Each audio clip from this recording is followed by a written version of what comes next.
Hello everyone, welcome to my new another video.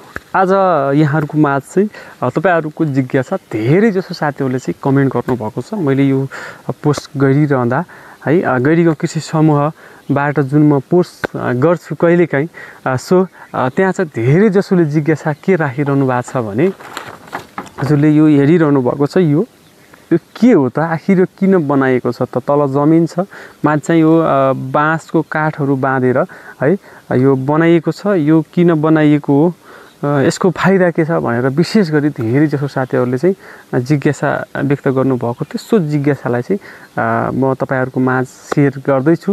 हजुरको जिज्ञासालाई चाहिँ म केही कुराहरू जानकारी गराउँछु। यो विशेष गरी बिउ बिजन उमार्नको लागि चाहिँ स्थापना अर्थात् यो बनाइएको यो एउटा ठाउँ हो। विशेष गरी यो बिउ बिजन उत्पादन गर्दा या उमार्दाखेरि विशेष गरी ध्यान दिनुपर्छ। विभिन्न किसिमका जस्तै किरा किरमुला फटेङ्ग्रा है, विशेष गरी यो हामी त यो गाउँमा बस्ने कारणले यताउति धेरै घरहरू पनि हुन्छन्। सो घर नजिकै बिउ बिजन हाल्यो भने कुखुराहरू पनि धेरै जसोले उत्पादन गरिरहनु भएको हुन्छ हैन, पालिरहनु भएको हुन्छ। त्यो कुखुराहरूले पनि यसलाई डिस्टर्ब नगरोस्, नटोकोस् भन्नलाई पनि विशेष गरी यो समथल एरियाबाट हामीले यहाँ माथि चाहिँ स्थापना गरेका छौँ। यो बिउ बिजन उत्पादनमा एकदम सहज होस् है।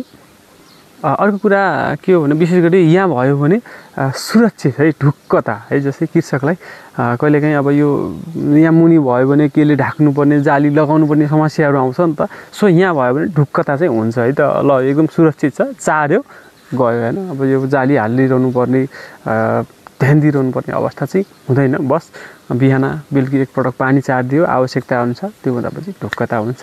र अर्को कुरा भनेको यो हाम्रो विशेष गरी यो टनल भनेको हामीसँग 4वटा टनल छ। 4वटा टनल मध्ये यो विशेष गरी यो घर नजिकै भएको टनल हो। यहाँ विशेष गरी हामी चाहिँ बिउ बिजन उत्पादन मात्रै गर्छौँ है त, अरू यहाँ केही पनि गर्दैनौँ।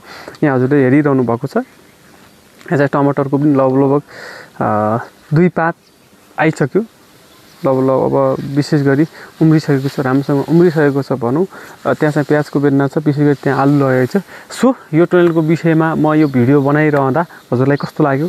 यो भिडियो मन परेमा लाइक कमेन्ट गर्न चाहिँ नबिर्सिनुहोस् हैन। र यो गर्यो भने एउटा कृषकको लागि चाहिँ हौसला है, आगामी दिनहरूमा थप गर्ने जोस जाँगर आउँछ है भन्दै लभ यु।